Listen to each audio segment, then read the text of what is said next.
வணக்கம் நண்பர்களே, நான் தமிழக காவல்துறையில் பணிபுரியும் பெண் முதல்நிலை காவலர். தமிழ்நாடு போலீஸில் பிசியாக ஜாயின் பண்ணுறவங்களுக்கு எவ்வளோ சேலரி, எஸ்ஐ டைரக்ட் எஸ்ஐயாக ஜாயின் பண்ணுறவங்களுக்கு எவ்வளோ சேலரி அப்படின்ற டீட்டெயில் தான் இன்றைக்கி நான் சொல்ல போகிறேன். நீங்கள் போலீஸ் கான்ஸ்டபிள் ரேங்க்கில் ஜாயின் பண்ணிங்க அப்படின்னா உங்களுக்கு ஸ்டார்டிங்கில் ஒரு 25,000 வரையும் சேலரி வரும். நீங்கள் ஒரு டைரக்ட் எஸ்ஐயாக ஜாயின் பண்ணிங்க அப்படின்னா 40,000 to 45,000 வரைக்கும் உங்களுக்கு எடுத்தோன்னே உங்களோட ட்ரைனிங்லேயே வந்து போலீஸில் வந்து சேலரி உண்டு.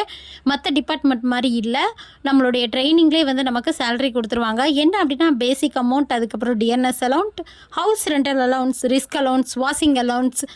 ட்ரைனிங் முடிச்சிட்டிங்க அப்படின்னா ஒரு வாரம் ஃபுல்லாக வேலை பார்த்தீங்க அப்படின்னா ஒரு வீக் எண்டில் வந்து இடிஆர் எக்ஸ்ட்ரா வேலை பார்த்தீங்கன்னு சொல்லிட்டு ஒரு 500 ரூபாய், அது வந்து பெர் மந்த்துக்கு 2,000 ருபீஸ் வரும். ப்ளஸ் உங்களுக்குள்ள டிஏ, உங்களுடைய பேசிக் அமௌண்ட்லேருந்து ட்ராவல் அலவுன்ஸ் 5% கவர்மெண்ட்டில் கொடுப்பாங்க. இந்த டிஏ வந்து பிசி ரேங்க்குக்கு மட்டும்தான் கிடைக்கும், எஸ்ஐ ரேங்க்குக்கு கிடையாது. நல்லா படித்து வேலைக்கு வாங்க நண்பர்களே.